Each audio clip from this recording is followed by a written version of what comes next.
Welcome to the 48th lecture in this lecture series on international investment law.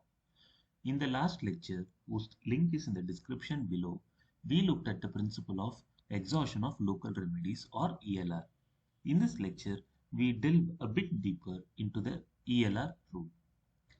Readers may recollect that in the last lecture, we discussed that often treaties are silent on local exhaustion, but it is not always so. Several scenarios are possible in case of ELR vis-a-vis treaty provisions. For instance, a treaty may be silent on ELR, or treaty may provide for ELR without any time limit, or treaty may provide for ELR or pursuit of local remedies for a fixed period. Another scenario is that the treaty may affirm the right of a state to require ELR. There is also another scenario where the treaty expressly waives ELR, or there may be other hybrid cases as well. We saw the first two cases in the last lecture. While some treaties may require exhaustion of local remedies, some may provide for exhaustion or pursuit of local remedies for a specific period. For instance, the Argentina UK BIT of 1990, whose link is in the description below, states 1. Disputes with regard to an investor which arise within the terms of this agreement between an investor of one contracting party and the other contracting party, which have not been amicably settled, shall be submitted at the request of one of the parties to dispute to the decision of the competent tribunal of the contracting party in whose territory the investment was made. 2. The aforesaid disputes shall be submitted to international arbitration in the following cases. A. If one of the parties so requests in any of the following circumstances. 1. Where after a period of 18 months has elapsed from the moment when the dispute was submitted to the competent tribunal of the contracting party in whose territory the investment was made, the said tribunal has not given its final decision. 2.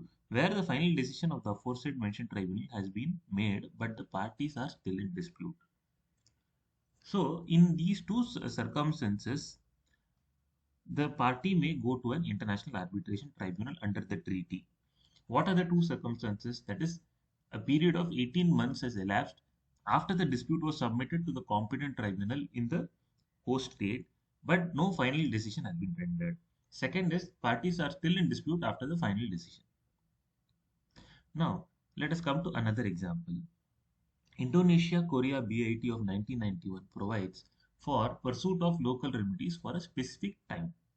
Article 9(2) says, in the event that such a dispute cannot be settled within 12 months between the parties to the dispute through pursuit of local remedies, then the investor affected may submit the dispute to the ICSID for application of arbitration procedures provided by the Washington Convention, so and so. There are several examples of such specific timelines for exhaustion or pursuit of local remedies. Note that some of the treaties, especially the older ones, do not have any fixed time limit for local exhaustion. The Romania-Sri Lanka BIT 1981 that we discussed in the last lecture is an example. Article 7(2) states, if a dispute regarding the amount of compensation in case of expropriation cannot be settled within 6 months of it being raised by either party to the dispute in the way provided for in para 1, any of the parties to the dispute shall, unless such parties have otherwise agreed, be entitled to submit the dispute to conciliation or arbitration by the ICSID according to the procedure provided for in the convention.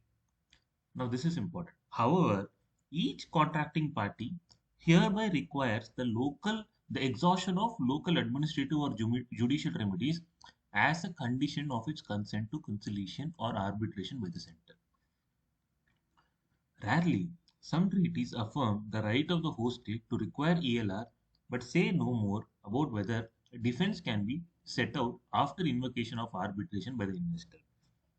To give an example, Article 9(4) of the Jamaica Switzerland BIT 1990 states, if pursuant to paragraph 2, the contracting party and the national or company of the other contracting party agree to submit the dispute to arbitration under Article 36 of the Convention, the contracting party may require exhaustion of local administrative or judicial remedies as a condition of its consent to arbitration. Some treaties expressly waive exhaustion of local remedies. The Austria-Tajikistan BAT of 2012 is an example.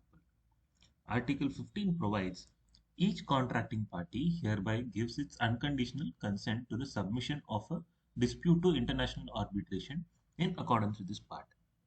However, a dispute may not be submitted to international arbitration if a court in the first instance in either contracting party has rendered a final decision on the merits. The consent referred to in paragraph 1 implies the renunciation of the requirement that the internal administrative or juridical remedies should be exhausted. Interestingly, the Austria-India BAT of 1999 provides for a qualified waiver to the extent that the local proceedings have not been initiated.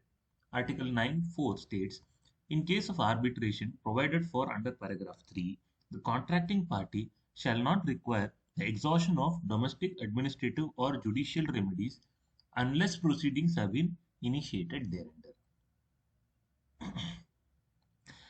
There are many other variants of ELR and BATs. An example of such hybrid variety is the Austria-Hungary BAT of 1991, which states in Article 12, if the dispute in question cannot be resolved through consultations or and negotiations, either party may, in accordance with the law of the contracting party which has admitted the investment, initiate disputes before its competent judicial or administrative bodies. Where the dispute arises under Article 7 of this agreement, either party to the dispute may take the following action, irrespective of whether any local remedies available pursuant to action under paragraph 2 of this article have already been pursued or exhausted. Note that Article 7 here refers to expropriation and nationalization. So, in effect, where the claim pertains to expropriation and nationalization, the local remedies requirement is not to be satisfied. Whereas in respect of others, local remedies requirement is to be satisfied. More on ELR in the next lecture. Bye bye and stay safe.